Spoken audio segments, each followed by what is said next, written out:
طلال بھی یہ تو آپ نے بتا دیا پیرنٹس کا رول اس کے اندر. جی پیرنٹس کے رول کے علاوہ آپ کو نہیں لگتا کہ سوسائٹی کے ڈفرینٹ انٹیٹیز بھی اس میں اپنا رول پلے کریں گی؟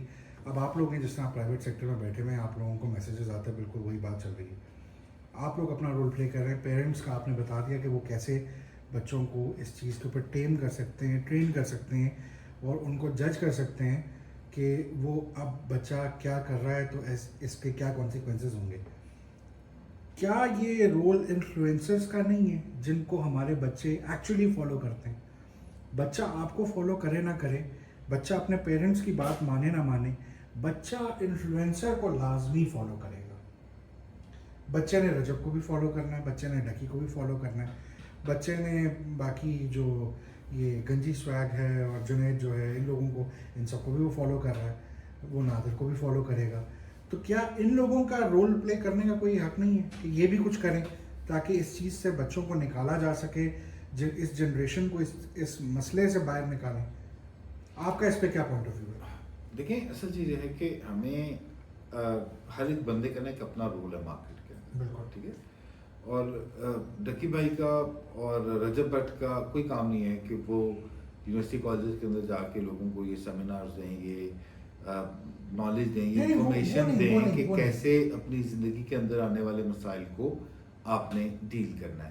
وہ جو ایک سوسائٹی ہے نا, وہ ایک ڈفرینٹ چیز ہے. ہمیں تو بیسیکلی اس چیز کو ایڈریس کرنا ہے کہ جو آپ شارٹ کٹ کے اندر جو آپ آگے بڑھنا چاہتے ہیں, اور اگر آپ کے پاس ایسے مواقع ہیں, آپ ایک پروگریس کے اندر ہیں اور آپ کو بہت ارلی آن سکسیس مل جاتی ہے, تو اس کے اندر کوئی بری بات نہیں ہے. پیسے کمانا بھی کوئی بری بات نہیں ہے, لیکن ہمیں جو ہے وہ رائٹ ٹائم کا ویٹ نہ کرنا, امپلسو ہو جانا. اس کا مطلب یہی ہے نا کہ آپ کا جو سب کارٹیکس ہے, جو آپ کا بےچینی والا سسٹم ہے, ریئیکشن والا سسٹم ہے, وہ کام کرتا ہے. آپ کا جو عقل کا نظام ہے وہ کام نہیں کرتا. تو آپ ضرور کریں, لیکن اپنے عقل کے نظام کو کے جو طریقے ہیں سیکھنے کہ کیسے ان کو انٹیکٹ رکھ کے ہم نے آگے بڑھنا ہے. اب پیرنٹس کی ایجوکیشن کی ضرورت ہے. یہاں پہ رول آئے گا ہماری سائیکالوجی اور جو تھیراپی اور جو کاؤنسلرس کی کمیونٹی ہے, ان کا جو ہمارے سائیکیٹرسٹ کی کمیونٹی ہے, کہ کچھ ایسے گورنمنٹ کے لیول کے اوپر کمپینز ہوں کہ ہر ایک, آپ دیکھ لیں گے پاکستان کے اندر جو ہے وہ ٹوٹل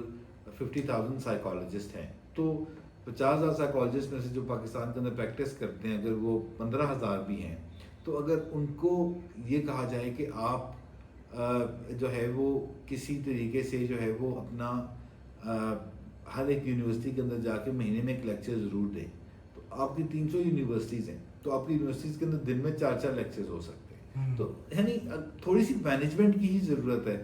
اور اس کے ساتھ ساتھ جو ایک امپورٹنٹ چیز ہے وہ یہ ہے کہ ٹیچرز اور پیرنٹس دونوں کو ایجوکیٹڈ ہونا چاہیے. اب دیکھیں, یونیورسٹی کی 1,000 اسٹرینتھ ہے, مینٹل ہیلتھ کاؤنسلرس کتنے ہوں گے اس یونیورسٹی کے اندر؟ ایک. اب وہ ایک جو ہے وہ کم از کم 100 بیڈس کے لیے ہونا چاہیے, ٹھیک ہے, اسٹوڈنٹس کے لیے, تاکہ اس 100 میں سے وہ آئیڈینٹیفائی کر سکے کون سے 30% ہیں جن کے اندر سوسائڈ ٹینڈنسیز. اچھا طلال بھائی, یا یہاں پر ان کو خیال آتا ہے کہ ہم سوسائڈ کریں, اس میں سے جو وہ کون سے جو ہے وہ فردر 9,000 اسٹوڈنٹس ہیں جو ایک نہ ایک دفعہ ضرور کرتے ہیں, کیونکہ انہی میں سے پھر فلٹر ڈاؤن ہوتا ہے. تو we can prevent like this simply, یعنی ہم سمجھ لیں کہ ہم 60 to 70% پریونٹ کر سکتے ہیں اس مسئلے کو. سو انفلوئنسرز کا نہیں, یہ تو اس کمیونٹی کا اس میں کام ہے جو کہ واقعی چینج سوسائٹی میں لا سکتے ہیں. نہیں, میرا کہنے کا مطلب تھا کہ انفلوئنسر جو ہے وہ لوگوں کو ایٹ لیسٹ اس چیز کی تو اویئرنیس دے کہ اگر آپ اچھا فیل نہیں کر رہے, آپ ڈاؤن فیل کر رہے ہیں, تو you should go and see a doctor. وہ اس چیز کو نارملائز کرنے میں ہیلپ کر سکتے ہیں آپ لوگوں کی, جب وہ اس چیز کو نارملائز کرائیں گے. اور دوسرا آپ یونیورسٹی کی بات کریں, دیکھیں, اگر حکومت نے اپنا کوئی ایک رائے قائم کرنی ہوتی ہے یا کوئی ایک اپنا اچھا کام جو بیچنا ہوتا ہے, تو وہ کیا کرتے ہیں؟ وہ انہیں کو وہ رجب بٹ کو تھوڑی بلاتے ہیں, ناٹ ایٹ آل. وہ میڈیا کے اوپر مین اسٹریم پہ, اور وہ اربوں روپے کی جو ہے وہ ایڈورٹائزمنٹس ہوتی ہیں, ٹھیک ہے, ہر چینل کو اس کا کوٹا دیا جاتا ہے. تو دے دیں کوٹا مینٹل ہیلتھ کے اوپر کہ بھئی آپ جو ہے وہ مینٹل ہیلتھ پہ جو ہے وہ کام کر لیں. آپ اور کچھ نہ کریں, آپ خالی ایک سیل فون کمپنیز کو کہہ دیں کہ جب کوئی کال کرے تو یہ میسج آ کے, مطلب اتنی اب چیزیں ہیں کہ آپ کر سکتے ہیں. آپ کو رجب بٹ کی کیوں ضرورت ہے؟ حکومتی لیول تو ایک ڈفرینٹ ہوگا. اچھا, اس میں اپنی یونیورسٹی کی بات کی تو ایک شاؤٹ آؤٹ دینا چاہوں گا